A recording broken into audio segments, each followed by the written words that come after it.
이제 마음을 정돈하고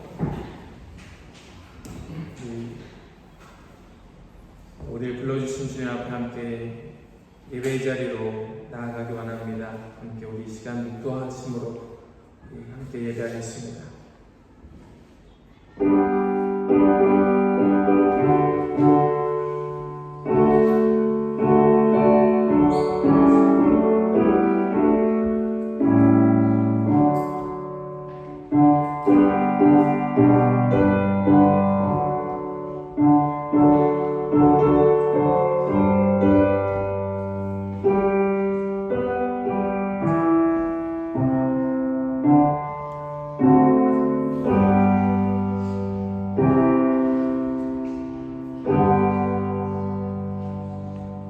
여호와께 감사하고 그의 이름을 불러 아뢰며 그가 하는 일을 만민 중에 알게 할지어다.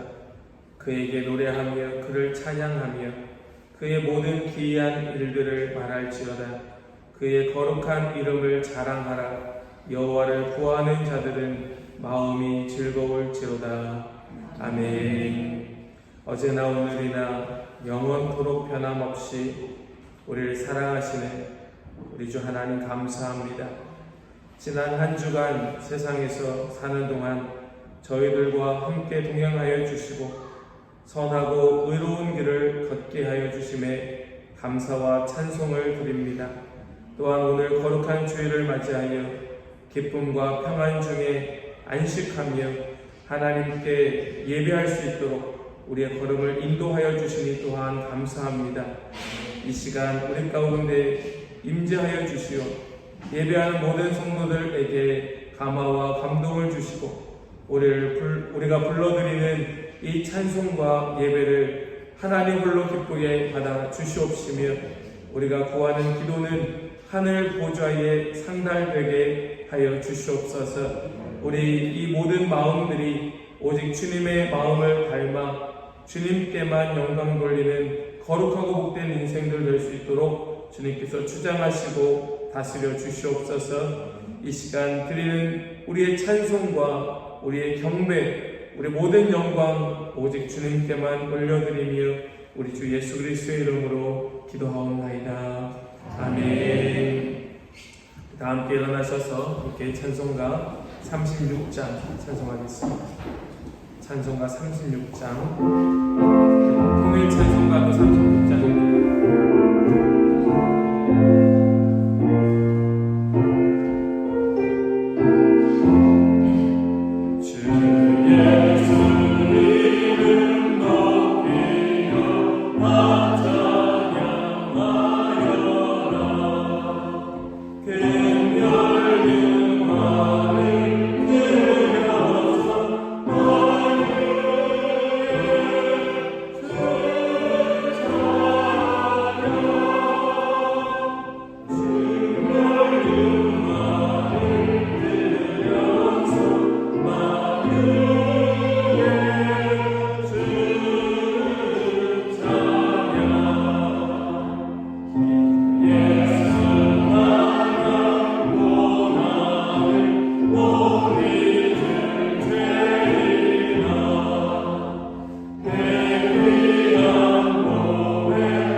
사도신경으로 우리 신앙을 고백하겠습니다. 전능하사 천지를 만드신 하나님 아버지를 내가 믿사오며 그 외아들 우리 주 예수 그리스도를 믿사오니 이는 성령으로 잉태하사 동정녀 마리아에게 나시고 본디오 빌라도에게 고난을 받으사 십자가에 못 박혀 죽으시고 장사한지 사흘 만에 죽은 자 가운데서 다시 살아나시며 하늘에 오르사 전능하신 하나님 우편에 앉아 계시다가 저희로서 산 자와 죽은 자를 심판하러 오시리라. 성령을 믿사오며 거룩한 공예와 성도가 서로 통하는 것과 죄를 사하여 주시는 것과 몸이 다시 사는 것과 영원히 사는 것을 믿사오나이다. 아멘. 함께 성식교도, 오늘 성식교도 시편 138편 말씀입니다. 함께 성식교독으로 주 앞에 함께 교독하여 올려드리겠습니다. 내가 전심으로 주께 감사하며 신들 앞에서 주께 찬송하리이다.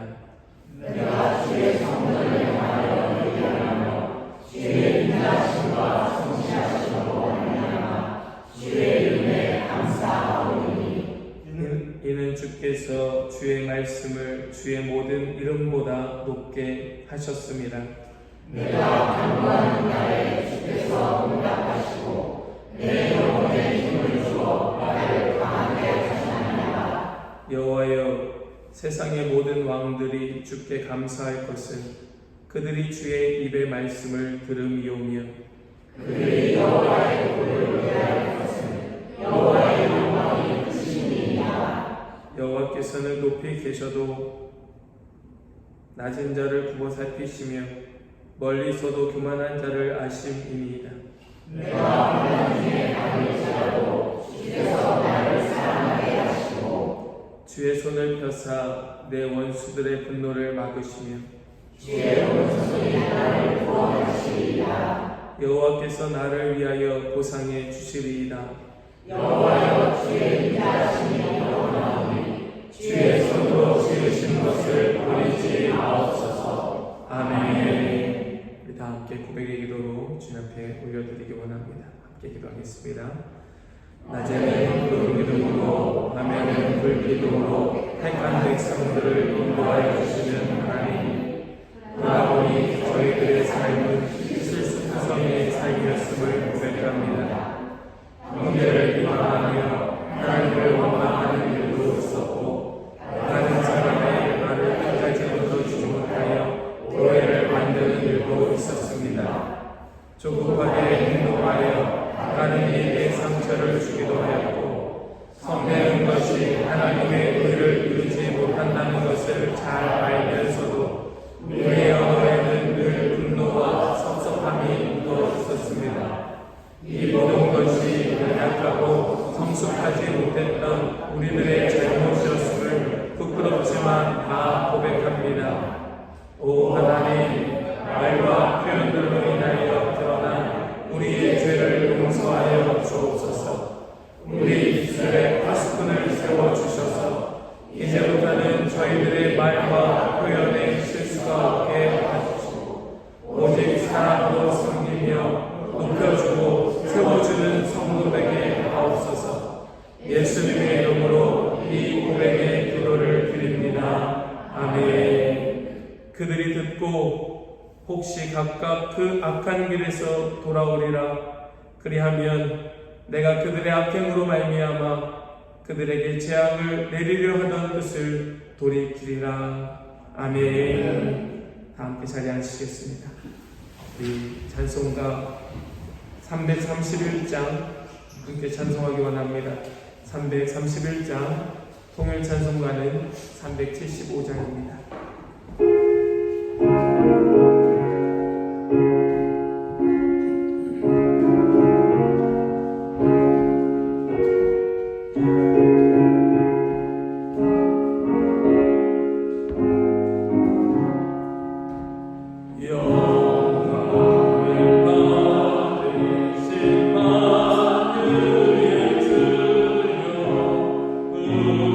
우리가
사랑과 은혜의 하나님 감사합니다.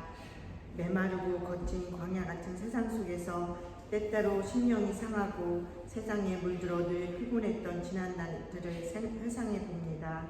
하나님의 자녀라고 늘 말하면서도 자녀답게 살지 못했고 하나님의 뜻대로 살겠다고 고백하면서도 내 뜻대로 내 욕심대로 살았던 부끄러운 인생이었습니다. 내 상처가 크다고 남의 상처 돌아오지 못했고 비방하고 판단했음 용서하여 주시옵소서. 저희들의 인생 살아오면서 모든 일에 열심히 살았노라고 하지만 어떤 상황 가운데 처하면 자만하고 교만했음을 고백합니다. 저희들의 남은 삶 속에 주님의 사랑과 기쁨과 찬송이 넘치길 기도합니다.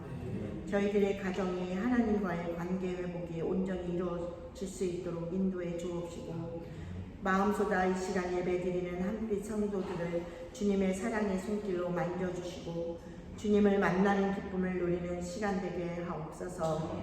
늘 감사하는 마음으로 풍요롭게 하시고 서로 사랑하며 돌보는 주님 안에서 주님 뜻 이루며 하나님의 영광을 위해 하나님 주신 사명 생명 다하는 날까지 봉사하고 헌신하고 충성하는 공동체의 일꾼들이 다 되게 하여 주시옵소서.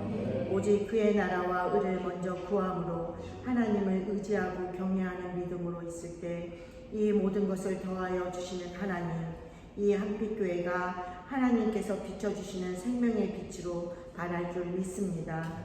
겸손한 마음으로 하나님 주신 지혜의 말씀 듣고 깨닫고 나누며 우리의 능력과 힘이 아닌 하나님의 능력과 힘으로 살아가게 하옵소서.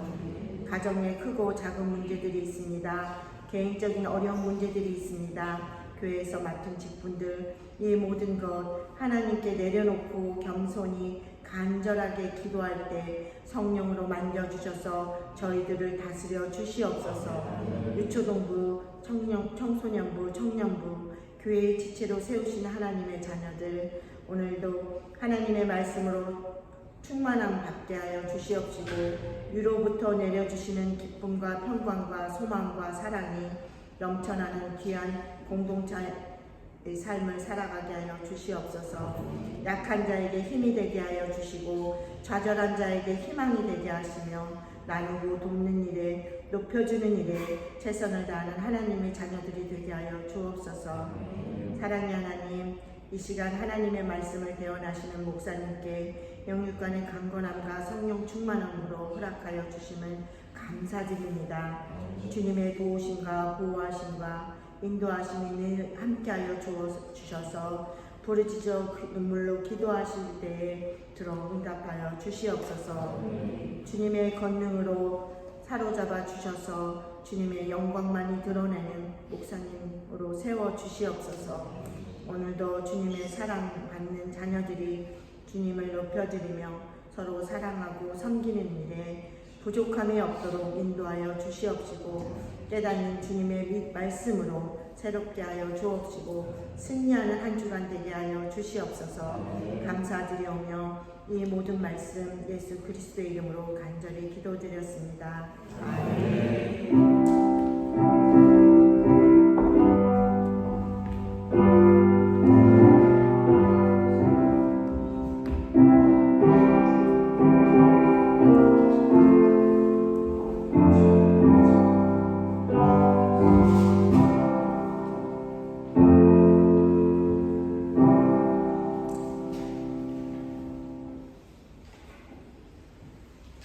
우리에게 주시는 하나님의 말씀은 다니엘서 1장입니다. 오늘 우리에게 주시는 하나님의 말씀은 다니엘서 1장 1절로 9절까지의 말씀입니다.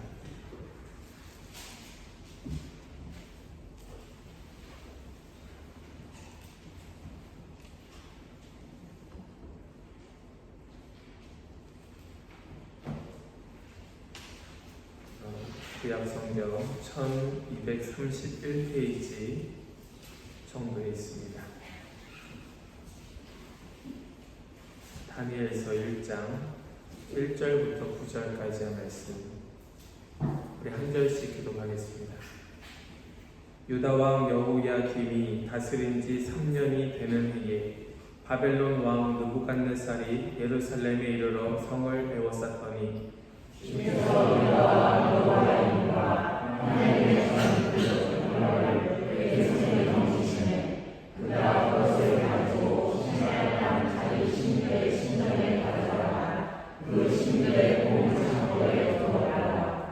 왕이 환관장 아스브나스에게 말하여 이스라엘 자손 중에서 왕족과 귀족 몇 사람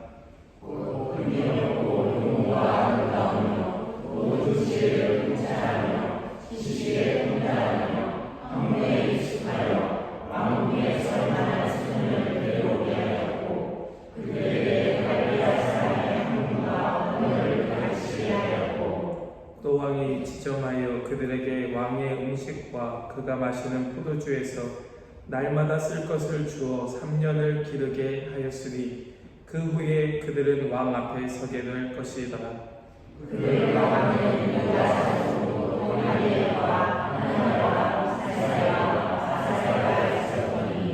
환관장이 그들의 이름을 고쳐 다니엘은 벨드사살이라 하고 하나냐는 사드락이라 하고 미사엘은 메삭이라 하고 아사랴는 아벳느고라 하였더라.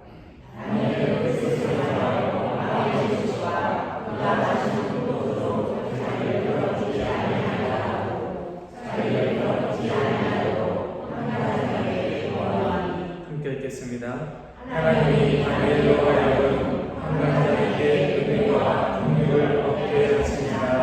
아멘. 살아계신 하나님의 말씀입니다. 저는 지난 금요일에 잠시 시티를 다녀왔습니다. 그날 아이들이 학교를 가지 않는 날이어서 아이들 다 데리고 영사관에 볼 일이 있어서 정말 오랜만에 시티를 나갔던 것 같아요. 시티를 나갔는데 거리가 텅 비어 있었습니다. 예전 같으면 사람들이 꽉꽉 이어야 할 그 거리에 사람들이 없이 텅 비어있는 그런 거리를 보고 정말 시티가 많이 한산하다 이런 걸 좀 느끼고 돌아온 것 같아요. 어느 나라나 마찬가지겠죠. 요즘 외국에서 들어오는 사람들이 없다 보니까 관광객들이 어느 나라나 마찬가지 별로 없는 것 같습니다. 어떤 나라에서 있었던 일이라고 합니다. 정말 유명한 바다가 있었는데 그 바다에 평소에는 외국에서 들어오는 관광객들로 인해서 내국인 그 관광객들이 갈 수가 없는, 도저히 찾을 수 없는 그러한 바다가 있었다고 합니다. 하도 사람들이 이제 들어오지 않으니까 이제 여유 있게 좀 구경할 수 있겠다 싶어서 그 나라 내국인 관광객이 그 유명한 바닷가를 찾아갔다고 해요. 그랬는데 거기에 가서 아주 깜짝 놀랄 모습을 보게 된 것입니다. 뭘 보게 된 것인가 하면 여기저기 갈매기들이 잔뜩 죽어있는 모습을 보았다는 거예요. 그리고 그것을 조용히 치우고 있는 그 관리원이 있을 뿐이었다고 합니다.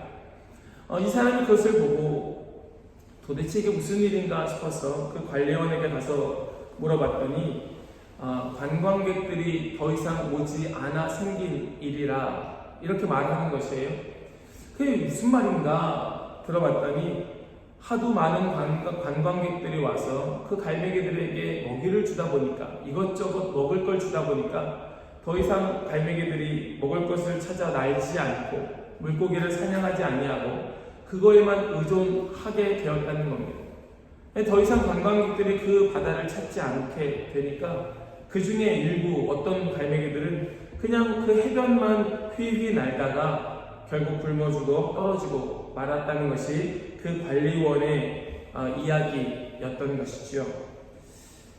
이 사람이 그것을 듣고 한 가지 중요한 깨달음을 얻게 되었다고 해요. 그것은 바로 무엇인가 하면 우리가 가져야 할 삶으로서 살아가는 삶으로서의 어떤 그런 야성, 우리가 지켜야 할 어떤 삶의 본분, 우리가 이것을 잃어버렸을 때에 결국 그것은 우리를 죽게 만들 수 있는 치명적인 어려움이 될 수 있다는 것을 깨닫게 되었다는 것입니다. 유혹이라고 하는 것이 그런 것 같아요. 유혹이라고 하는 것은 한번 길들여지면 이것이 결국 나를 죽게 하는 정말 치명적인 위험이 됨에도 불구하고 한번 길들여지기만 하면 이것을 끊어낼 수 없어서 결국 넘어지고야 마는 것이 유혹이라는 말씀입니다. 우리는 이 유혹의 자극에 대하여 참으로 쉽게 넘어지는 연약한 모습을 수십 년이 지나도 고쳐지지 않고 계속되고 있는 모습을 보게 됩니다. 마치 무조건 반사처럼 유혹에 반응하고 있는 우리의 모습을 본다라는 말씀입니다. 음식을 보면 침이 나오고 갑자기 주먹이 날아오면 눈을 감거나 움츠려 드는 것처럼 유혹이 우리에게 다가와 자극될 때에 우리는 그 유혹에 마치 자동으로 넘어가는 시스템이 갖추어진 것처럼 반응하고 있는 것은 아닌가 하는 말씀입니다. 그런데 이 자극이라고 하는 것이 작으면 넘어지지 않고 크면 넘어지는가? 그렇지 않은 것이죠. 이 자극이라고 하는, 유혹이라고 하는 것은 작으면 작은 대로 넘어지고 크면 큰 대로 넘어지는 그런 모습을 우리는 보게 되지요. 이 유혹이라고 하는 것은 그 크기의 강약에 따라서도 우리가 다른 반응이 나타날 수 있겠지만 이 유혹은 결과적으로 나타나는 삶의 어떤 패턴에 있어서도 우리 각자가 다 다른 모양으로 나타나기도 합니다. 어떤 사람들은 유혹을 이겨내지 못하고 술이나 도박 같은 것들로 그 반응을 보이는가 하면 어떤 사람들은 더 열을 내어 열심히 일을 하거나 어떤 한 가지 일에 몰두하는 사람들도 있습니다. 또 어떤 사람들은 그것을 예술의 창작 행위로 그 유혹을 나타내 보여주기도 하고 어떤 사람들은 오히려 그것을 선행으로 보이는 사람들도 있습니다. 혹시 이런 뉴스나 기사를 본 적 있으십니까? 어떤 살인범이 그 살인한 죄책감으로 인하여서 계속해서 남들을 도와주는 이러한 일들을 혹시 들어본 적이 있으십니까? 어떤 아이를 유괴하여 그 아이를 실수로 죽게 한 유괴범이 그 아이에 대한 죄책감으로 인하여 평생을 어린아이들을 돕는 일을 하였다는 기사를 본 적이 있었습니다. 마치 그것처럼 분명한 그 죄, 그 유혹에 넘어가 죄를 저질렀음에도 그 죄를 어떻게 해결할 방법이 없으니까 계속해서 선행으로 그것을 갚으려 하지만 그 선행은 그 동기가 결국엔 잘못된 동기로 인하여 나타난 결과일 수 있다는 것을 생각해 볼 수 있다는 말씀입니다. 이렇게 어떤 유혹이라고 하는 것은 크기에 있어서도 그 강도에 있어서도 차이가 있겠지만 그 유혹이 어떤 결과로 나타날 때 사람들은 그 유혹에 대한 결과 방향성이 각각 다르게 나타나기도 합니다. 그래서 우리는 그 결과물만 놓고 보면서 그 사람의 행동의 결과를 가지고 이 사람은 옳은 사람, 이 사람은 그른 사람이라 평가하는 것이 대단히 어렵습니다. 그 사람의 동기가 무엇인지 모른 채 그 사람이 열심히 일하고 공부하니까 참 착하고 좋은 사람이다. 그 사람이 좋은 예술 작품을 만들어내니까 그 사람 참 훌륭한 사람이다 라고 말할 수 있다는 것입니다. 그러나 우리는 그 동기를 살필 수 있어야 할 것이에요. 예전에 중학교 때 읽었던 소설 중에 월광소나타라는 그런 아주 단편 소설이 있었습니다. 그 내용은 우리나라 구한말의 내용, 그 시대 배경이었어요. 그 내용이 무슨 내용이었는가 하면 어떤 한 유명한 작곡가가 갑자기 요절하였습니다. 그 친구가 이 요절한 작곡가 그 친구를 잊지 못하여 늘 그 친구를 그리워하는 그런 마음을 갖고 있었어요. 그런데 어느 날 교회 앞을 지나가는데 자기 친구와 똑같은 음악을 연주하는 소리를 듣고 그가 발걸음을 멈추게 됩니다. 그리고 그 안으로 들어가요. 어떤 사람이 오르간 연주를 열심히 하고 있는데 너무 아름다워 자기 친구와 똑같은 그런 너무나 훌륭한 연주를 하고 있었던 것입니다. 알고 봤더니 그 연주하는 사람이 자기 친구의 아들이었어요. 그런데 이 사람이 어떻게 작곡을 하고 있었는가 하면 여기저기 방화를 해요. 방화를 하고 그 방화한 것으로 인하여 영감을 얻어서 작곡을 했던 것입니다. 그 마지막 결론이 어떻게 되었는가 하면 이러한 훌륭한 예술작품을 위해서 이 정도 방화 정도는 우리가 이해해 줘야 되는 거 아니겠는가 하는 식의 결론을 맺는 그런 소설이었어요. 여러분들도 아는 아주 유명한 그런 작가의 작품이었습니다. 여러분, 이것이 우리에게 동의될 수 있겠습니까? 이러한 동기를 가지고 그러한 예술작품을 만들어낸다면 그거 괜찮다 할 수가 있겠습니까? 여러분, 유혹이라고 하는 것, 이 유혹은 결국에 우리로 하여금 하나님을 떠나 다른 신을 섬기게 만드는 것, 내 안에 하나님 중심적인 삶이 아닌 나나 혹은 다른 것 중심적인 삶을 살도록 만드는 것이 바로 유혹이라는 것입니다. 그 동기가 무엇이든 하나님적이지 않은 것에 대하여 우리는 경계할 수 있어야 한다는 말씀입니다. 여러분, 신명기 7장 4절 말씀을 보니까 이렇게 말씀을 합니다. 같이 한번 읽어볼까요? 7장 4절 말씀 함께 읽겠습니다. 그가 내 아들을 유혹하여 섬기게 함으로 여호와께서 너희에게 진노하사 갑자기 너희를 멸하실 것임이니라. 아멘.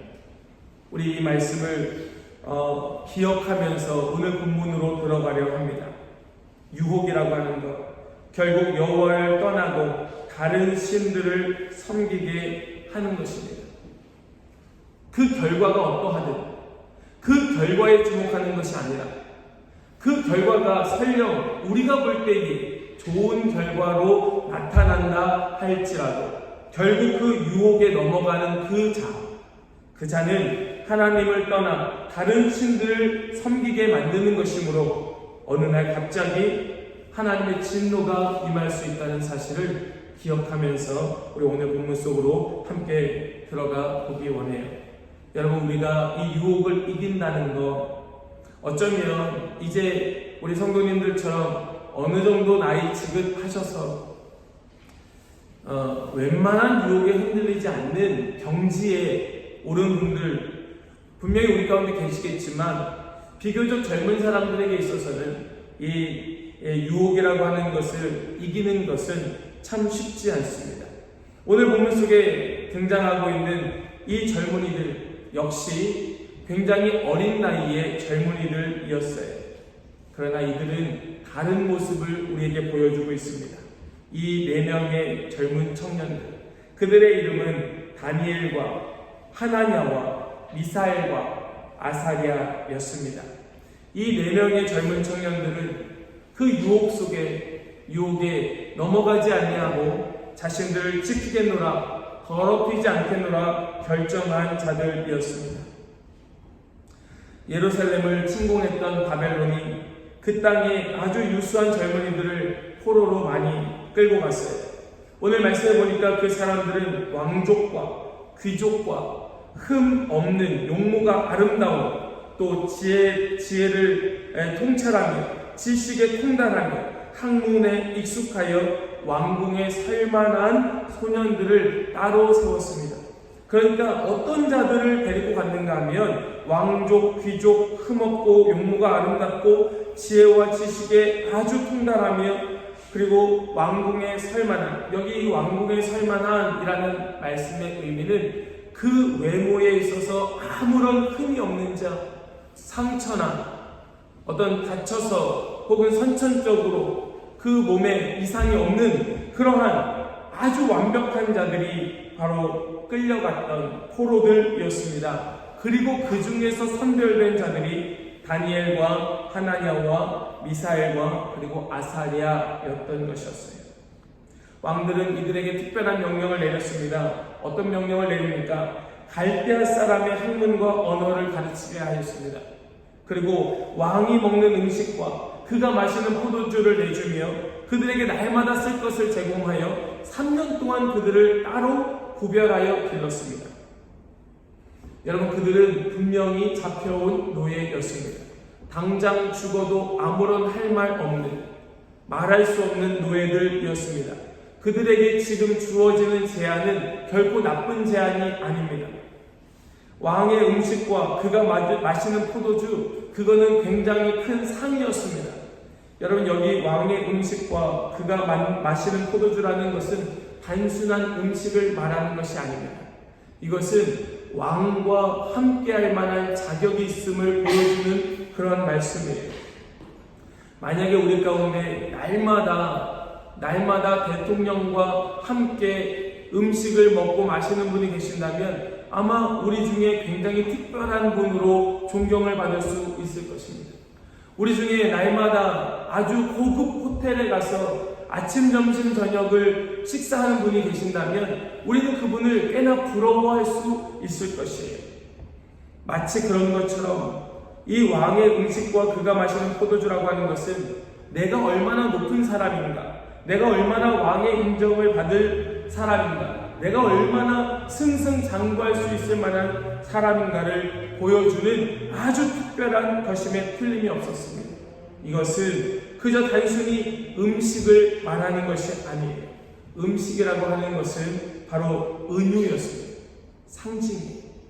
그 사람이 무엇을 먹느냐, 이것은 그 사람이 누구인가를 나타내주는 일이었습니다. 어떤 옷을 입느냐, 그것이 어떤 사람인가를 보여주는 것처럼 어떤 음식을 먹느냐, 어떤 사람인가 하는 것을 보여주는 것이었기에 지금 이 네 청년에게 있어서 지금 이 제안은 충분히 유혹될 만한 것임에 틀림이 없었습니다. 여러분, 우리는 유대인들 하면 굉장히 똑똑한 사람들로 알고 있죠. 그러나 여러분, 단순하게 생각해 보아도 하나님께서 특별히 유대인들을 똑똑하게 창조하셨다, 그게 납득이 되십니까? 하나님이 유대인들을 아주 유달리 똑똑한 민족으로 만드셨다, 그게 납득이 되십니까? 결국 그렇지 않을 거예요. 분명히 유대민족은 똑똑한 민족입니다. 하나님께서 그렇게 창조하셨다? 이것이 납득이 안 된다는 거예요. 우리는 이 유대인들이 똑똑해질 수밖에 없었던 이유를 이해해야 됩니다. 그 이유는 무엇인가 하면 끊임없는 이민족들의 침입 때문이었습니다. 유대인들이 똑똑한 민족이 될 수 있었던 까닭은 그들이 끊임없이 이민족의 침입 속에 자신들이 가지고 있었던 모든 것들을 빼앗기기 시작하면서부터였어요. 그러니까 아무리 많은 은금을 쌓고 아무리 많은 땅을 자녀에게 물려준다 할지라도 한 번 이민족이 와서 휩쓸고 지나가면 다 빼앗겨서 아무것도 남지 않았던 까닭에 이 유대인들은 다른 방법으로 자녀들에게 그 재산을 물려주기 시작합니다. 그것이 지혜와 지식이었어요. 그래서 유대인들은 고도로 훈련된 민족인 거예요. 그 위치 자체가 끊임없이 전쟁이 일어나는 장소였기 때문에 그들은 처음부터 자식들에게 이 물질을 물려주지 않겠다고 결정하였던 것입니다. 물려줘도 소용이 없으니까. 그리고 끊임없이 하나님의 말씀을 가르치며 지혜와 지식을 전하여 주기 시작하였습니다. 그리고 그렇게 똑똑한 가문 속에서도 유달리 어떤 부와 혹은 권력을 갖고 있는 집안은 아주 좋은 선생님들을 데려다가 최고의 학문으로 자녀들에게 가르치기 시작했던 것입니다. 여러분, 그러면 내가 남들보다 뛰어나고 보니까 이 바벨론 땅에 여러 민족이 함께 모여 있는데 아무리 봐도 내가 그들보다 뛰어난 사람이고 더더군다나 나는 특별한 교육을 받아서 이 사람들 누구보다 훨씬 더 높은 자리에 올라갈 만한 가능성이 있는 그 상황에서 지금 왕이 제안을 하고 있다면 우리는 그 제안을 어떻게 받아들일 수 있겠는가? 이 왕이 주고 있는 음식과 포도주는 어쩌면 그들에게 있어서는 절호의 기회였던 거예요. 어떤 기회입니까? 다시 몰락한 우리 가문을 일으키고 언제 있을지 모를 이 나라의 회복, 이스라엘 민족의 회복을 위하여 그 왕의 음식과 포도주를 마시고 먹는 그것은 절호의 기회 중에 기회였던 것입니다. 그러나 이 네 청년이 자신들을 더럽히지 않겠다고 결정했다는 거예요. 나는 그거 하지 않겠다. 나는 그 유혹에 나를 맡기지 않겠다라고 결정했다는 것입니다. 여러분, 우리는 이 네 청년의 젊은이들의 믿음을 굉장히 특별한 믿음, 좋은 믿음, 본받을 만한 믿음으로 이야기하게 돼요. 그러나 이것은 단순히 그 정도의 믿음을 말하는 것이 아닙니다. 여러분, 지금 이 이스라엘 민족의 하나님은 완전히 신뢰를 잃어버린 하나님입니다. 지금 이 사람들이 하나님을 믿어 하나님을 신뢰하여 살아간다는 것은 아주 어리석은 행동이었습니다. 옛날 사람들은 전쟁을 할 때 사람이 전쟁을 해도 그 전쟁은 신들의 전쟁이었습니다. 사람은 마치 대리전 하는 것과 같아요. 예를 들면 여기가 노스코트 포인트인데 노스코트 포인트에 신이 있고 저 하버 너머 오클랜드 CBD에 신이 따로 있는 것입니다. 우리가 내려가서 오클랜드 시티에 있는 사람들과 맞짱을 떠요. 한판 붙는 것이죠. 그래서 싸워요. 우리가 주먹질하고 싸워도 이것은 여기 신과 그들의 신의 싸움으로 이해했다는 것이죠.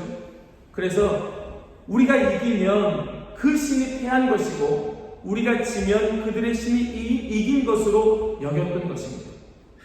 그래서 지금 이스라엘 백성들이 바벨론에게 패했다고 하는 것은 바벨론의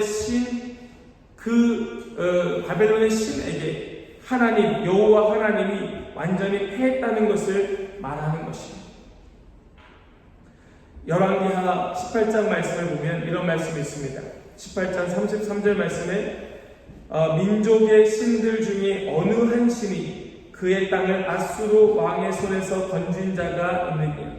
하맛과 아르밧의 신들이 어디 있으며 스발 와임과 헤나와 아와의 신들이 어디 있느냐? 그들이 사마리아를 내 손에서 건졌느냐라고 말해요. 여러분, 이것은 아수르 군대가 이스라엘을 함락시키고 이제 예루살렘을 쳐들어왔었을 때에 했던 말이었습니다. 이 아수르 군대가 자기들이 얼마나 강력한 군대인가를 설명하면서 우리의 신을 누구도 이기지 못하였다라고 설명하고 있는 것이에요. 히스기야가 이 위험 속에서 하나님 앞에 기도하고 18만 5천 명의 아수르 군대를 이기게 되죠. 그리고 이 아수르의 군대는 자기의 땅으로 돌아가고 아수르의 왕은 암살당하여 죽게 됩니다. 그리고 이제 일어난 바벨론이 다시 예루살렘을 침공하여 예루살렘을 지금 완전히 쳐부수고 있었던 것이에요. 그러니까 이 바벨론 사람들이 어떻게 생각하는가 하면 너희들의 신이 혹시라도 아수르의 신보다는 뛰어났는지 모르겠지만 결코 우리 신 바벨론의 신인 마르둑을 이길 수는 없었어 라고 생각했던 것입니다. 이것이 모든 바벨론 사람들의 생각이고 심지어는 이스라엘 사람들의 생각이기도 했던 것입니다. 여러분, 잘 생각해 보셔야 돼요. 지금 이 상황이, 이 다니엘과 3명의 친구들이 놓여있는 이 상황이 자기의 신인 여호와 하나님이 완전히 패배하여 이 하나님의 존재는 땅바닥에 짓밟혀 있는 상황에서 지금 이 순간을 맞고 있다는 것입니다.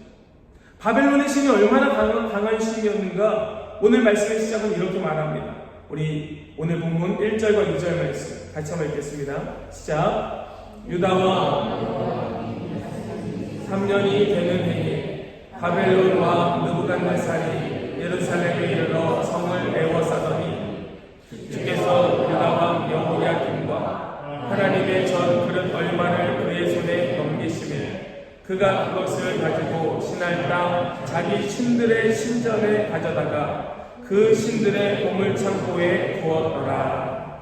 이런 말씀을 보시면 지금 이 바벨론의 왕 느부갓네살이 예루살렘에 이르러 성을 에워쌉니다. 그리고 그 성을 에워싸고 그 땅을 완전히 짓밟아 버려요. 그때에 바벨론의 왕 이 느부갓네살이 어떤 일을 하고 있는가 하면 여호와의 전으로 들어갑니다. 그리고 그곳에서 그릇 얼마를 가져다가 자기들의 신들이 있는 신전에 가져다가 자기 보물창고가 아니라 왕의 보물창고가 아니라 자기 개인 금고가 아니라 신들의 창고에 그 그릇 얼마를 가져다 두게 됩니다. 왜 그랬을까요? 왜 이 바벨론의 왕 느부갓네살이 성전에 들어가서 그 성전 기물을 가져다가 자기 신들의 신전에 갖다 두게 되었을까요? 두 가지가 이유가 있는데 그 첫 번째 이유는 아까 말씀드린 것처럼 이 전쟁은 신들의 전쟁이라는 것을 보여주고 있는 것입니다. 그래서 그 신전에 들어가는 거예요. 성전에 들어가서 성전 기물을 가져가는 겁니다. 그리고 자기들의 신전에 두는 거예요. 왜냐하면 이 전쟁은 신들의 전쟁이니까. 나는 그저 대리자니까. 그래서 이것을 가져다가 자기들을 승리하게 한 자기들의 신의 그 신전에 갖다 바치는 것입니다. 여러분, 그런데 왜 그릇입니까? 왜 그릇을 가져가요? 아마도 이 느부갓네살은 이 성전에 들어와서 여호와를 나타내는 그 신상을 아마 열심히 찾았을 것입니다. 아마 성전을 다 뒤져서 여호와를 상징할 만한 그 신상을 찾았겠죠. 그러나 그 신상이 있습니까? 없습니까? 여호와의 성전에 여호와를 나타내는 신상이 있습니까? 아니, 없어요. 우리 출애굽기 말씀을 보면 이렇게 말씀하죠. 너를 위하여 새긴 우상을 만들지 말고 또 위로 하늘에 있는 것이나 아래로 땅에 있는 것이나 땅 아래 물속에 있는 것에 어떤 형상도 만들지 말아라. 이것이 하나님의 명령이었기 때문에 느부갓네살은 그 신전에, 우리 그 하나님의 성전에 들어가서 성전에 하나님을 나타낼 만한 신상을 찾아도 그 신상이 없으니까 어쩔 수 없이 무엇이라도, 그릇이라도 가져다가 자기들의 신전에 자기들의 그 마르둑이라고 하는 신상 아래 두어 하나님이 마치 자신들의 신상에 절하고 있는 것처럼 그 신상 앞에 두었던 것입니다. 느부갓네살은 예루살렘을 무너뜨리고 성전을 다 뒤져도 찾을 수 없었던 하나님의 신상을 대신하여 그릇들을 가져다가 자신들의 신을 기쁘게 하였던 것이에요. 그리고 이렇게 자축하는 것이죠. 우리가 그들의 하나님을 이겼다. 우리가 그들의 하나님을 짓밟았다. 우리가 그들의 하나님을 이겼으니 이제는 그들이 우리를 이길 수 없다. 이것이 공통된 그 바벨론 사람들의 생각이었고 이것은 심지어 이스라엘 사람들의 생각이기도 한 시점이었었던 것이에요. 그 시점에 이 다니엘과 세 친구가 무엇을 결정하고 있는가 하면 왕의 음식과 포도주를 마시지 않겠다고 결정하고 있는 것입니다. 왜요? 하나님을 신뢰합니다. 이게 놀라운 일입니다. 여러분, 이 사실이 믿을 수 없는 사실인 것입니다. 지금 우리가 하나님을 신뢰함으로 유혹을 이기는 것과는 완전히 그 결이 달라요. 우리는 얼마든지 하나님을 신뢰하여 하나님을 높일 수 있습니다. 우리가 살고 있는 삶의 배경은 얼마든지 그럴 수 있는 배경이에요.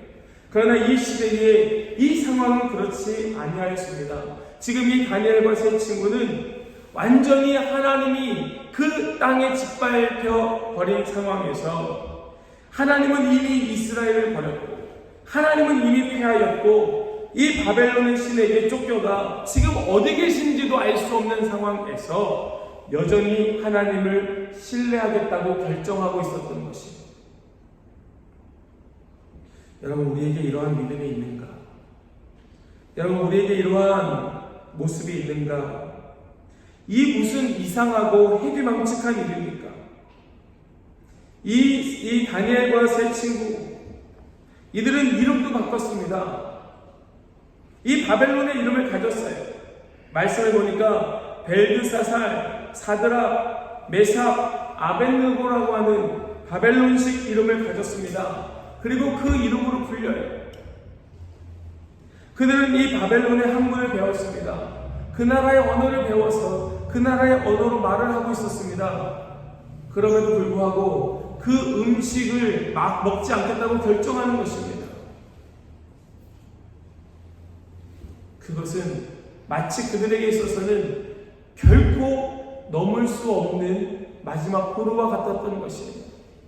우리가 잘 아는 것처럼 음식이라고 하는 것은 언제나 신에게 바쳐진 그 우상의 제물 앞에 드려진 제물을 가져다가 왕이 먹고 신하들이 먹었던 것이었어요.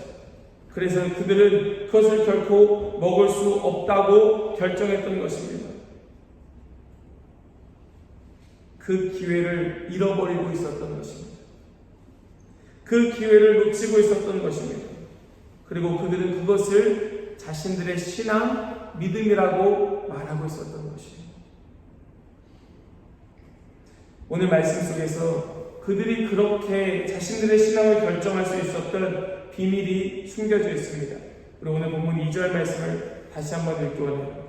다시 한번 읽겠습니다. 2절 함께요. 시작. 주께서 하나님의 전 그릇 얼마를 그의 손에 넘기시매 그가 그것을 가지고 신할 땅 자기 신들의 신전에 가져다가 그 신들의 보물 창고에 두었더라. 아멘. 여러분, 이 2절 말씀 속에 우리가 아까는 보지 않았던 단어의 하이라이트를 해보았습니다. 어떤 단어입니까? 주께서 얼마를 그의 손에 넘기셨다 하는 것입니다. 주께서 그의 손에 넘기셨다. 주께서 그의 손에 넘기셨다. 다니엘과 이 세 명의 친구는 바로 이 단어를 붙들었던 것이고 이것을 믿었던 것입니다. 느부갓네살 왕이 쳐들어왔어요. 얼마나 무서울까요? 그들이 짓밟고 있습니다. 형제 자매들이 죽어가고 있습니다. 모든 사람들이 그 앞에 벌벌 떨고 있습니다. 가진 모든 것들이 빼앗겼고 그 사람들의 몸은 뚫려 쇠꼬챙이로 엮어 포로로 끌려가고 있었습니다. 그런 상황 속에서도 다니엘과 그 친구들은 다른 것들을 하나도 보지 아니하고 딱 요것만 보았던 것인데 그것은 주께서 그의 손에 넘기셨다는 것이었습니다. 느부갓네살은 자기가 성전을 파괴하였고 자기가 성전 기물을 훔쳤다, 빼앗아 왔다, 우리 신이 이겼다 라고 생각했는지 모르겠지만 그들이 생각했던 것은 하나님께서 그들에게 조금 넘겨주셨어 라고 생각했다는 것입니다.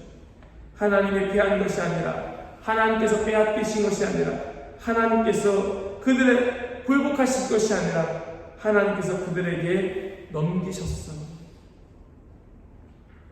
하나님께서는 여전히 왕 중의 왕이셨고 신 중의 신이었다는 것입니다.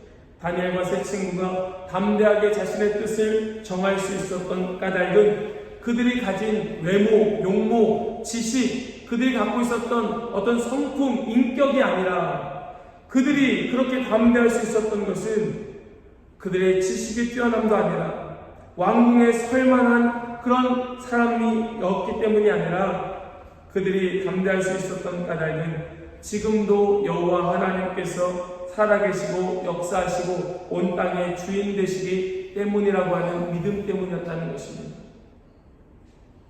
사랑하는 여러분, 저는 이 하나님이 그때나 지금이나 동일하다 믿습니다. 우리에게 믿음이 있다면 그 믿음은 동일한 하나님을 믿는 믿음이어야 할 것입니다. 그때는 그런 특별한 믿음 있을 수 있지. 그러나 지금은 세월이 달라, 시대가 달라, 지금은 그럴 수 없어 하는 것이 아닐 것이에요. 때론 사랑하는 그 백성을 위하여 기한을 정해두고 잠시 얼마 동안 넘겨준다 할지라도 하나님께서 여전히 한 분이시고 하나님은 여전히 그 뜻을 정하셔서 이루고 계시고 하나님께서 여전히 그 예배하는 자들 위에 그 능력의 손길로 붙들고 계신다는 말씀입니다. 우리 하나님은 놀라운 하나님이세요. 다니엘서를 묵상하면서 많은 사람들이 이 다니엘과 세 친구에 대하여 그들의 믿음을 이야기합니다. 그 뛰어난 믿음을 이야기하면서 그들은 풀무불 속에서도 사자굴 속에서도 그 믿음을 지켜냈어 라고 말하며 그들의 믿음의 뛰어남을 이야기합니다. 예, 맞습니다. 그들은 뛰어난 믿음을 가지고 있었습니다. 그러나 그들의 뛰어난 믿음에 주목을 하다 보니까 우리의 믿음이 더 이상 성장하지 않고 있는 모습을 보게 되었다는 것입니다. 우리의 믿음의 성장은 어떤 그런 믿음의 거장들의 믿음을 보면서 자라는 것이 아니었다는 것입니다. 그러면 뭘 보아 우리의 믿음이 자랄 수 있습니까? 그 하나님께 주목할 때에 우리의 믿음은 자라는 줄 믿습니다. 하나님께서 얼마나 그들의 손에 넘기셨다고 하는 그 믿음이 그들을 담대하게 만들었다는 사실을 기억했으면 좋겠습니다. 우리는 여전히 주변의 많은 사람들로 인하여 많은 영향을 받고 있습니다. 요즘 우리가 잠언 말씀을 묵상하다 보니까 이 잠언 말씀 속에 계속해서 반복되어 나오는 것이 선한 자와 악한 자, 지혜로운 자와 또 어리석은 자, 또 명철한 자와 미련한 자 계속해서 이야기하다 보니까 우리는 뭘 자꾸 생각하게 되는가 하면 이 관계를 계속해서 생각하게 돼요. 관계 속에서 나타나는 것이잖아요. 그 관계를 생각하게 됩니다. 어떻게 말해야 될지, 어떻게 섬겨야 될지를 계속해서 묵상하게 되는 것이 사실입니다. 그리고 그 속에서 우리의 삶의 인격이 드러나게 되는 것 역시 틀림없는 사실입니다. 그러나 우리가 잘하는 것은 그 속에서 잘하는 것이 아니라는 사실을 좀 기억했으면 좋겠어요. 우리가 잘하는 것은 그 가운데에서 잘하는 것이 아니라 그 가운데에서는 그저 확인되는 것 뿐입니다. 우리가 어떤 사람인지 확인하는 자리에 우리가 잘하는 것은 하나님을 향한 우리의 마음, 또 우리 하나님이 어떤 분이신가를 정확하게 아는 그 이해, 그것이 우리를 잘하게 하는 것입니다. 주께서 넘기셨지, 주께서 지금도 그 손을 붙들고 계시지 하는 그 믿음, 하나님이 누구이신가 하는 것을 정확하게 알 때에 그 하나님의 평강이 우리를 담대하게 만들 수 있다는 것입니다. 사랑하는 여러분, 우리가 때로 흔들릴 수 있어요.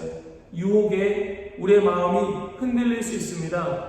그 나타나는 모습이 저마다 다른 모습이기에 우리는 그 모습 속에 오해할 수 있어요. 아, 저분은 참 훌륭한 사람, 저분은 저렇게 좋은 일을 많이 하니, 저분은 저렇게 열심히 무언가 하고 있으니 저분은 괜찮은 사람이라고 착각하며 오해할 수 있지만 우리는 그 동기를 알지 못하는 이상 함부로 말할 수 없을 것입니다. 그래서 우리에게는 누군가를 바라보며 우리 자신을 점검하는 것 물론 필요할 수 있겠지만 그것이 아닌 우리 이 단어 하나, 이 문장 하나 오늘 확실하게 마음속에 새기고 기억했으면 좋겠다는 것입니다. 주께서 얼마를 넘기셨어. 바벨론의 느부갓네살 왕이 아니었어. 내가 지금 이 자리에 있을 수 있었던 것, 내 용모가 뛰어나고 내가 가문이 좋고 내가 많은 학식과 지식을 갖고 있고 내가 왕궁에 살만한 용모를 갖고 있었기 때문에 이 자리에 있었던 것이 아니라 주께서 얼마를 넘기셨기 때문이었어 라고 하는 믿음 말입니다. 그것이 결국 우리를 살아내게 하고 자라나게 한다는 사실을 기억할 수 있기를 원한다는 말씀입니다. 우리의 믿음은 거기에서 한가름이 가요.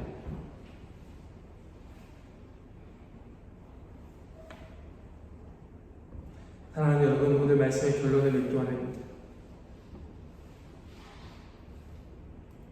하나님은 여전히 그 손으로 우리를 붙들고 계십니다. 그 손은 찢기고 상한 손이고 우리를 아는 그 품은 온통 피로 범벅되어 있는 품입니다. 사람들이 손가락질하고 모욕하고 핍박하면서도 그분은 그 욕을 당하는 순간 속에서도 우리를 놓지 않기 위하여 붙들고 계시는 분이 우리 하나님이신 것입니다. 내가 유혹 속에 흔들릴 때에도, 그 유혹 속에 넘어질 때에도 그분은 그 품으로 우리를 안고 계십니다. 우리 그분을 향한 신뢰, 우리 이거 다시 회복해야 할 것입니다. 우리가 지금 당하고 있는 어려움, 주님께서 허락하신 어려움, 내가 지금 겪고 있는 환난, 주님께서 허락하신 환난, 잠시 얼마 동안 우리가 그 사실을 깊이 이해하고 깨닫는다면 우리를 껴안고 있는 그 주님의 품이 부끄러운 품이 아니라 가장 안전한 품임을 우리는 깨달을 수 있을 것입니다. 우리 그 사실을 우리가 분명히 하고 오늘도 우리와 함께 하시며 그 평강으로 우리를 덮어주시는 그 놀라운 그 주님과 함께 동행하는 모든 성도 되실 수 있기를 간절히 소망합니다. 함께 이 시간 찬양하겠습니다. 찬양하실 때 찬송가 391장, 통일 찬송가 446장으로 함께 찬송하시면서 우리 그 주님의 붙드심, 우리 그 주님을 향한 그 신뢰를 다시 한번 생각하면서 함께 생각할 수 있게, 찬송할 수 있길 원합니다. 찬양하겠습니다.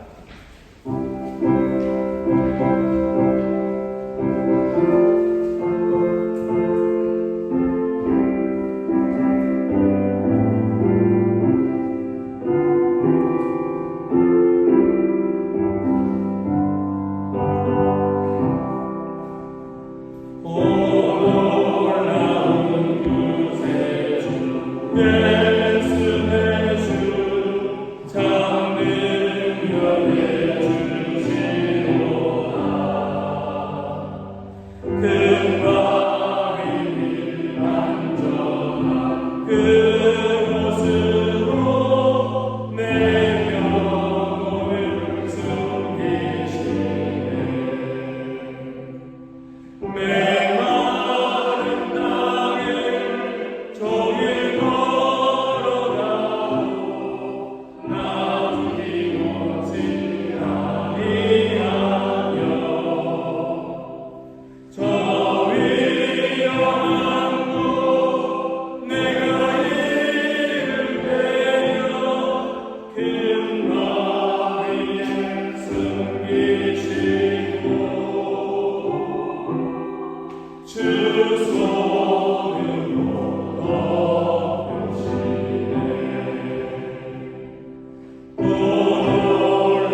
기도하기 원합니다.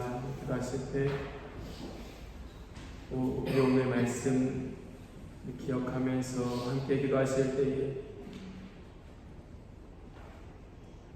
우리 자신의 모습, 유혹 가운데 쉽게 흔들리고 또 넘어질 그런 우리 자신의 모습과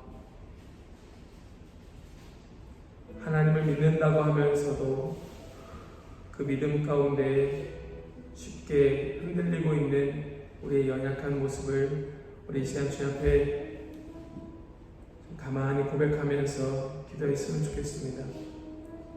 그리고 우리 한 가지 분명한 사실, 느부갓네살 왕이 성전의 기물을 빼앗은 것이 아니라 그가 막강한 힘으로 점령하고 정복했던 것이 아니라 하나님께서 뜻이 있으셔서 하나님의 계획하신 가운데 잠시 얼마를 넘기신 것을 우리가 이 시간 생각하면서 주님을 향한 믿음, 주님을 붙드는 마음 우리 다시 한번 회복되기 원하고 다시 한번 우리의 입술로 주님의 그 위대하신 주님의 그 놀라우신 우리가 이 시간 고백할 때 주님 오셔서 주님께서 우리의 마음을 담대하게 하여 주시고 또 평강으로 덮어주시고 위로로 함께하여 주옵소서. 우리 시간 함께 우리 가만히 좀 주님을 묵상하면서 같이 한번 기도하면 좋겠습니다. 함께 기도하겠습니다. 주님 감사합니다. 예, 주님 그렇습니다. 주님 이 시간 주님을 바라보며 하나님 깊이 주님을 묵상합니다. 주여 우리 가운데 오셔서 우리에게 생명 주신 주님, 그 주님은 우리를 멸망시키시며 저 원수의 손에 우리를 넘기신 하나님이 아니라 잠시 잠깐 그 하나님의 완전하신 계획 속에 우리를 두신 하나님이심을 우리가 이 시간 기억합니다. 하나님 그 하나님을 우리 더 깊이 만나기 원합니다. 더 깊이 묵상하기 원합니다. 더 깊이 바라보기 원합니다. 더 깊이 붙들기 원합니다. 그래서 주님 우리 작은 유혹 속에 또 큰 유혹 속에 하나님 그렇게 쉽게 넘어져 있는 건 아니라 또 우리가 이렇게 하면 괜찮겠지, 이런 모습은 괜찮겠지 하며 마치 그것은 괜찮은 것처럼 정당화하는 것이 아니라 하나님 우리 동기부터 고쳐서 주님 앞에 바른 믿음으로 바른 동기로 바른 삶으로 세워질 수 있도록 주님 인도하여 주시고 하나님 무엇보다 그 크고 완전하신 하나님을 보기 원하오니 그 놀라우신 주님의 모습을 날마다 우리의 두 눈으로 보기 원하오니 주여 우리의 눈을 열어주시옵소서. 주여 우리의 눈을 열어주시옵소서.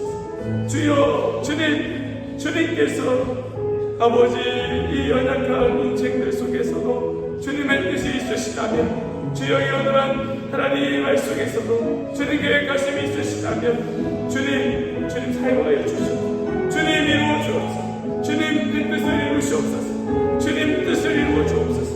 하나님 함께하여 주시옵소서. 다시 한번 기도하기 원합니다. 우리 기도하실 때 우리 함께 예배하는 우리 공동체의 성도들을 주님 앞에 올려드리며 같이 한번 기도하기 원합니다. 하나님 우리에게 함께하게 하시는 공동체 우리 모든 성도들이 그렇게 이 다니엘과 사드락, 메삭, 아벳느고처럼 그러한 하나님을 인정하고 바라보는 그러한 믿음이 온전히 회복되어 지금 나를 끌어안고 계신 그 주님의 품이 마치 패한 또 이미 져버린 그런 신처럼 보일지 모르겠지만 그 찢기고 피 흘리신 그 주님의 품이 우리에게 가장 안전하고 가장 큰 평강의 품임을 우리가 알 수 있도록 주님 찾아가 주셔서 우리 성도들 만나주시고 손을 얹어주시고 함께 해달라고 우리 위하여 기도할 수 있기를 원하고요. 또 우리 한빛교회를 위해서도 하나님 우리 한빛교회가 정말 연약하지만 정말 무너진 그 이스라엘처럼 정말 연약한 모습이지만 하나님 우리가 이 시간 동안 우리의 믿음 잃어버리지 않고 잘 견뎌낼 수 있도록, 잘 이겨낼 수 있도록 주님 믿음의 믿음을 더하여 주시고 힘의 힘을 더하여 주옵소서. 우리 시간 우리 공동체 또 우리 한빛교회를 위하여 같이 한번 다시 기도하며 나가기 원합니다. 기도하겠습니다. 하나님 감사합니다. 하나님 이 시간 아버지 주 앞에 다시 한번 우리의 마음을 올려드리며 주 앞에 기도하게 해주심을 감사합니다. 하나님 우리 사랑하는 한빛교회 모든 성도들 우리 모든 신들이 아버지여 오직 주의 마음을 가지고 주여 끝까지 견뎌내고 이겨내는 하나님의 믿음의 용사들 되게 원하오니 주여 주의 손 얹어주시옵소서. 하나님의 환경 가운데에 그 상황 가운데에 하나님 그 유혹 가운데에 하나님 너무나 쉽게 넘어질 수 있지만은 하나님 그렇게 넘어지는 것이 아니라 아버지가 다시 오늘 이 말씀과 같이 주께서 넘기셨음을 주께서 허락하셨음을 하나님 그렇게 가지고 유혹에 넘어지고 들리는 하나님의 연약한 모습이 아니라 아버지 담대하게 이겨내는 담대하게 싸워내는 담대하게 그 가운데에서도 하나님 주시는 마음으로 그 평강으로 살아가는 오늘 하루 정말 주님과 함께 그 승리의 걸음 걸어가는 그 모든 성도들에게 하여 주시옵소서. 하나님 우리 용모 때문이 아니었습니다. 우리 지식 때문이 아니었습니다. 하나님 우리가 갖고 있는 물질 때문이 아니었습니다. 우리가 생각하는 이 바른 생각들 하나님 이것마저도 주님 앞에 턱없이 부족하고 연약할 뿐이었습니다. 하나님 우리 의지하지 않게 하여 주시고 아버지 주님께서 우리에게 허락하신 하나님 모든 것이 바로 주님의 뜻이었음을 아버지 우리가 깨달으면서 아버지 우리 모든 성도들이 그 안에서 주님을 회복하여 일어날 수 있도록 인도하여 주시옵소서. 하나님 우리 한빛교회도 그 은혜를 주시옵소서. 주님의 은혜를 더하여 주시옵소서. 주의 곳에 인도하여 주시고 주님의 손 얹어서 주시옵소서. 아버지 이곳에 아버지 사단방이 아버지 뜻하지 못하도록 아버지 지켜주시옵소서. 끊임없이 유혹하여 끊임없이 넘어뜨리고 끊임없이 이 안에서 주님의 것들을 빼앗아가고 있는 하나님 그런 모습을 아버지 우리가 계속해서 보게 됩니다. 하나님 우리가 패배한 것이 아닌 아버지 우리가 이미 그 사단 말씀하면서 저버린 것이 아니라 하나님 우리가 이미 그 상황 속에서 아버지 우리가 할 수 있는 것이 아무것도 없는 것이 아니라 아버지 우리가 할 수 있는 것이 있습니다. 아버지 우리가 할 수 있는 것이 있습니다. 아버지 우리가 해야 할 사명이 있습니다. 아버지 우리가 결정해야 될 것들이 있습니다. 아버지 우리 바르게 주님만을 섬기고 신뢰하겠다고 아버지 주님만 예배하며 우리 힘이 맡겨주신 기도의 사명 끝까지 감당하며 하나님 땅 가운데 무거운 전하는 사명 아버지 우리가 해야 할 일들이 하나님 안에서 있음을 아버지 우리가 인정하고 아버지 완전히 깨닫고 아니 그거 붙들기 원합니다. 결정하기 원합니다. 아버지 그거 바라보기 원합니다. 아버지 적당히 왕의 음식과 포도주로 배를 채우고 적당히 그 속에서 하나님의 권력을 찾아야 아버지 그 속에서 자신의 지위를 가지고 적당히 살아가려는 하나님의 아니란 마음들 아버지 그 유혹들 아버지 완전히 끊어내기 원합니다. 아버지 주여 은혜를 더하여 주시옵소서. 주여 우리에게 성령을 내려주시옵소서. 아버지 우리의 심장을 뜨겁게 하여 주시옵소서. 주여 주님 가르쳐 주시옵소서. 아버지 다시 일어나게 하여 주시옵소서. 아버지 회복해 하여 주시옵소서. 한빛교회 주님 회복하여 주옵소서. 주님의 것입니다. 주여 오직 주님을 신뢰하며 아버지 이곳에 허락하신 주님의 마음이 주님의 뜻이 있음을 깨닫고 아버지 이곳에서 주여 주님과 함께 아버지 생명 걸고 주여 주님을 예배하는 한빛교회 모든 성도들 또 우리 한빛교회에게 하여 주시옵소서. 아버지여 도와주옵소서. 주여 우리 연약합니다. 아버지 우리 부족합니다. 아버지 우리 아무것도 할 수 없습니다. 아버지 우리가 할 수 있는 것이 아무것도 없습니다. 아버지 그저 주님 앞에 맡겨드립니다. 주님 앞에 올려드립니다. 아버지 연약한 아버지 이 모습 또한 아버지 주님 앞에 맡겨드립니다. 아버지여 주님 도와주셔서 주님의 손으로 들어주시옵소서. 하나님께서 기름 부어 세우셨사오니 주님이 책임져 주시옵소서. 주여 주님의 마음을 보게 하여 주시옵소서. 주님의 마음을 가지고 주님의 마음을 보게 하여 주시옵소서. 주님이 끌어주실 때에 아버지 온전히 그게 가게 하여 주시옵소서. 주여 주님 역사하여 주시옵소서. 주님 도와주옵소서. 주여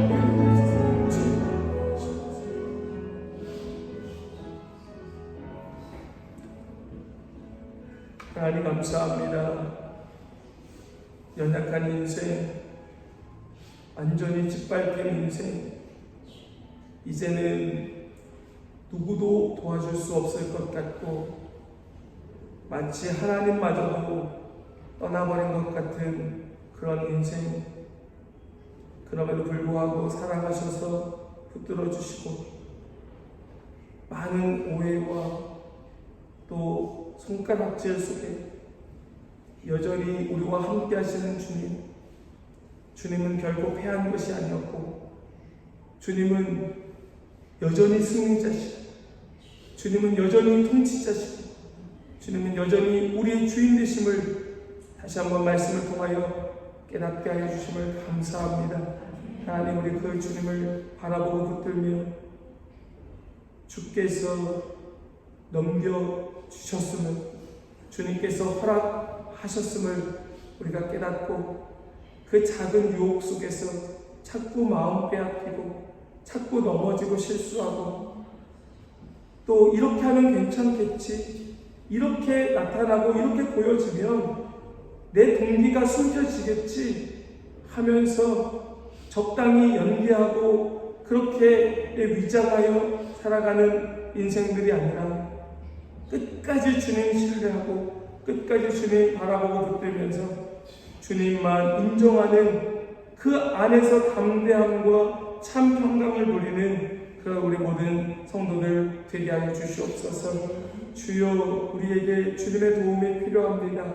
주님께서 그 손을 얹어주시고 주님께서 붙들어 이끌어 주셔야만 하겠사오니 아버지여, 우리 이제 누구도 이 안에서 정말 나를 드러내고 주장하는 것이 아니라 오직 주님만 나타나도록, 정말 주님만 나타나도록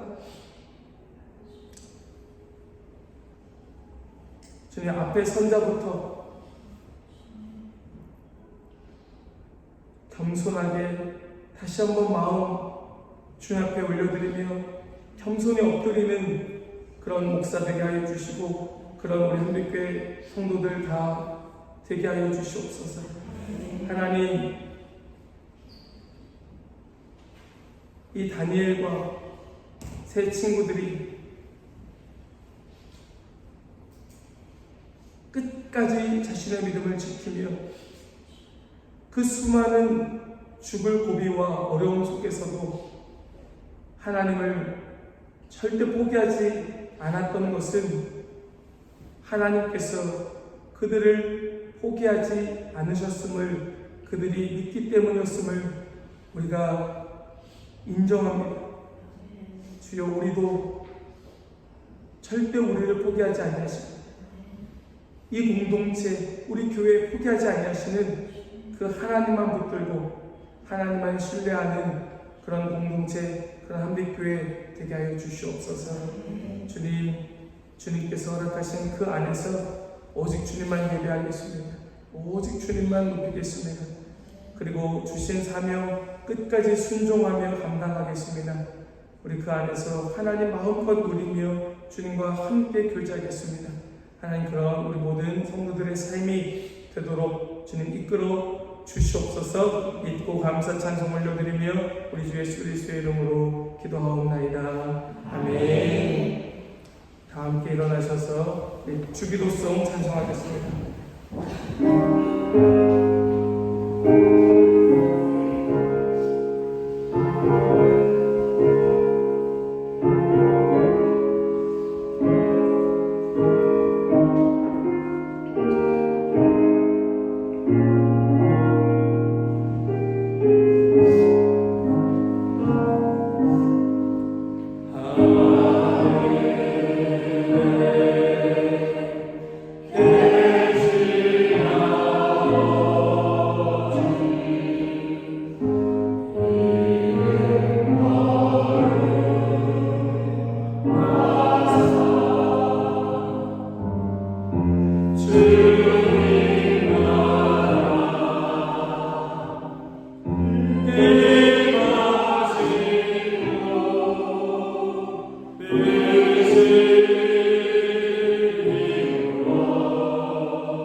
이제는 우리 모든 죄악 가운데서 구원하여 주신 우리 구주 예수 그리스도의 그 크신 은혜와 아버지 하나님의 놀라운 사랑하심과 성령님의 교통하심 충만케 하시니 함께 주님을 예배하며 이제는 마음껏 주님만 신뢰하며 주님만 높이겠다 결단하며 다짐하는 모든 성도들의 그 머리머리 위에와 각 가정과 모든 자녀들과 또 모든 삶의 터전 위에와 우리 사랑하는 한빛교회와 모든 교회 학교 위에 또 이 땅의 모든 교회들과 모든 믿는 그리스도인들 위에 모든 선교지와 모든 선교사님들 위해 이제로부터 영원토록 함께 하시기를 간절히 축원하옵나이다. 아멘.